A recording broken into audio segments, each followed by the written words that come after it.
हाय दोस्तों, आप सभी को स्वतंत्रता दिवस की ढेर सारी शुभकामनाएं हों। तो दोस्तों, भारत सरकार इस बार आज़ादी का अमृत महोत्सव मना रहा है, जो कि 75 वर्ष हो जाने के उपलक्ष्य में। तो दोस्तों, आज हम आप लोगों को बताने वाले हैं कुछ ऐसे वीर योद्धाओं के बारे में जो भारत को आज़ाद कराने में उनका बहुत ही योगदान रहा है, जिसमें भगत सिंह हैं, चंद्रशेखर आज़ाद हैं, राजगुरु सुखदेव, ऐसे ऐसे कई योद्धा हैं जो भारत को आज़ाद दिलाने में बहुत ही अच्छी भूमिका निभाई थी। तो भगत सिंह के बारे में आप लोगों को कुछ बताने वाला हूँ।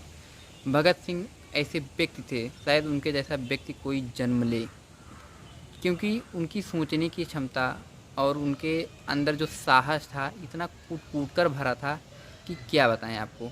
उनको जन्म देने वाली माँ कोई बहुत ही महान माँ रही होंगी, क्योंकि ऐसे बच्चे कभी जन्म ही नहीं ले सकते। इतना संघर्ष इतना किए कि देश को आज़ाद कराने के लिए कि हम क्या बताएं आपको। उनको जब फांसी होने वाली थी 24 मार्च 1931 को, तो अंग्रेज़ों ने आम जनता से डर कर कि कहीं ये लोग जेल तोड़कर इन्हें छुड़ा न ले जाएं, इसीलिए अंग्रेज़ों ने डिसाइड किया कि हम इनको 23 मार्च को ही फांसी दे देंगे।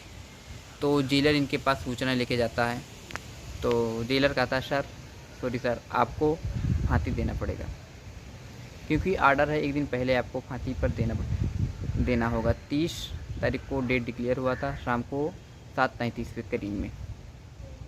तो उस समय एक बुक पढ़ रहे थे जिसका नाम था मार्क्स एंड लेनिन। तो जेलर ने कहा सर आपकी कोई आखिरी इच्छा है?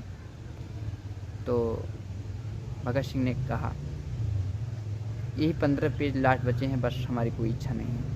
उसके बाद जब सुबह जेलर आया तो बिल्कुल नहा धो के रेडी थे, जेलर के साथ चल दिए। उसके बाद इनका वेट आउट किया गया। सर इनका वेट 4 किलो ज़्यादा हो गया था। यहाँ जिनके घर में रोज़ बादाम पीस के पियाया जाता है, उनका 1 ग्राम बढ़ने में हालत ख़राब हो जाता है, इनका तो 4 किलो वज़न बढ़ गया था। ऐसा इनका ही नहीं था, इनके साथ ही जो 2 थे उनका भी वज़न कुछ न कुछ बढ़ गया था। इनको फिर ले जाया गया। इनको 23 मार्च को शाम 7:33 के करीब इनको फांसी पर लटका दिया गया। इनके शव को रावी नदी के तट पर जलाया गया था। जेल के पिछले रास्ते से निकाल कर ले गए लाश थे। वैसे ही कई योद्धा हमारे देश को आज़ाद कराने के लिए हंसते हंसते फांसी पर चढ़ गए और हमारे देश को आज़ाद कराया। करीब में 200 सालों तक अंग्रेज़ों ने हमारे देश पर शासन किया। उसके बाद जाके कड़ी संघर्षों के बाद जाके आज़ादी मिली। महात्मा गांधी जी, पंडित नेहरू और सरदार पटेल ने कई सारे प्रयास किए, उसके बाद जाके आज़ादी मिली। सरदार पटेल अगर ना होते तो हमारा देश करीब 500 रियासतों में बटा होता। वो हर एक रियासतों के पास जाते थे और उनको समझाते थे, फिर उसको अपने अखंड भारत में मिलाते थे। जिसमें प्रमुख 3 रियासतें थीं, वो मिलने को तैयार नहीं थीं। एक था जूनागढ़, और एक था हैदराबाद, और एक था जम्मू कश्मीर।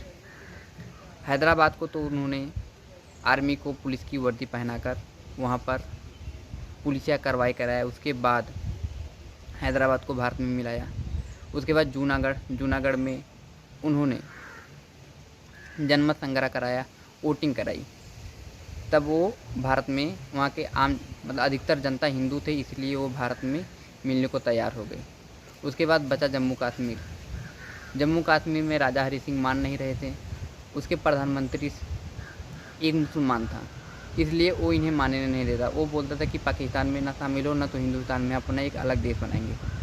तो हरि सिंह जब पाकिस्तान के सेना जम्मू कश्मीर पर आक्रमण कर दिया, तब उसके बाद हरि सिंह ने पंडित नेहरू से कहा कि आप हमारे इस रियासत को बचा लीजिए, नहीं तो ये पाकिस्तानी सेना हमारे देश को नरसंहार कर देंगे। उसके बाद पंडित नेहरू सेना भेजने वाले थे, मगर सरदार पटेल ने कहा नहीं, हम सेना नहीं भेजेंगे। क्योंकि इसलिए नहीं भेजेंगे जब तक ये साइन नहीं कर देते कि हम आपके साथ हैं, हम आप में विलय होना चाहते हैं। तो पंडित नेहरू उनसे बोले जब तक आप साइन नहीं करेंगे जब तक हम सेना नहीं भेजेंगे। तब उसके बाद हरि सिंह साइन किए कि हम आप में विलय होना चाहते हैं, मगर उनका एक अलग से संविधान का निर्माण करना होगा। तब पंडित नेहरू मान गए। उसके बाद सरदार पटेल की सहमति से वहाँ पे सेना भेजी गई। उसके बाद पाकिस्तानी सेना को पिछाड़ा गया। उसके बाद भारत में वो भी विलय हो गया। इसलिए भारत एक अखंड भारत बन पाया। तो जय हिंद दोस्तों। अगर यह वीडियो आपको अच्छा लगा हो तो हमारे इस चैनल को सब्सक्राइब करें, वीडियो को लाइक करें और शेयर करना ना भूलेगा। जय हिंद दोस्तों।